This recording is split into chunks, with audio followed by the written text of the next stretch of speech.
Hi to all. ఈరోజు mushroom biryani చేసుకుందామండి. First కళాయిలో ఆయిల్ వేసుకొని సన్నగా తరిగిన ఉల్లిపాయ ముక్కలు కాసంత ఉప్పు వేసేస్తే చూడండి క్రిస్పీగా అయిపోయాయి కదా. ఇవి ఒక ప్లేట్లో తీసేసుకొని పెట్టేసుకుంటున్నాను. మళ్ళీ అదే ఆయిల్లోని ఉల్లిపాయ పచ్చిమిర్చి అవి ఫ్రై అయినాక అల్లం వెల్లుల్లి పేస్ట్ కూడా వేసేసాను. చూడండి మష్రూమ్స్ ఇలా ఉన్నాయి కదా, నీట్గా కడిగేసి పెట్టేసుకున్నాను. ఇవి ఇప్పుడు ముక్కలు కోసుకోవాలి.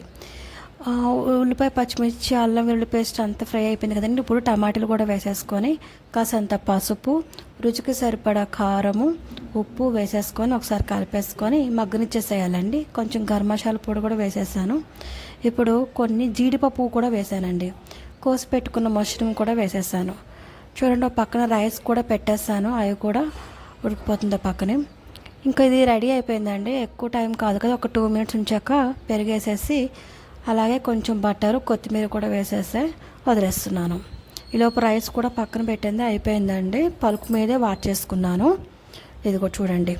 ఇప్పుడు ఏ దేనిలో అయితే చేసుకుంటామో దానిలో ఫస్ట్ ఈ కర్రీ మష్రూమ్ కర్రీ 50% వేసేసి నెక్స్ట్ రైస్ కూడా ఆల్రెడీ ఉడకబెట్టుకున్నాం కదండి, 70% బాయిల్ అయిన రైస్ వేసేసి మళ్ళీ మిగిలిన కర్రీ 50% కర్రీ వేసేసి నెక్స్ట్ రైస్ కూడా దానిపైన వేసేసుకొని చక్కగా సరిసమానంగా సర్దేసుకోవాలండి. సర్దేసుకున్న తర్వాత నిమ్మకాయ రసము, అలాగే ఫస్ట్ ఫ్రై చేసుకున్న ఫ్రై అయిపోయిన ఉల్లిపాయ ముక్కలు పైన కొత్తిమీర వేసేసుకొని మూత పెట్టేసుకొని ఒక్క 5 నిమిషాలు అలా ఉంచేసామనుకోండి, అంతేనండి, మన మష్రూమ్ బిర్యానీ రెడీ అయిపోతుంది.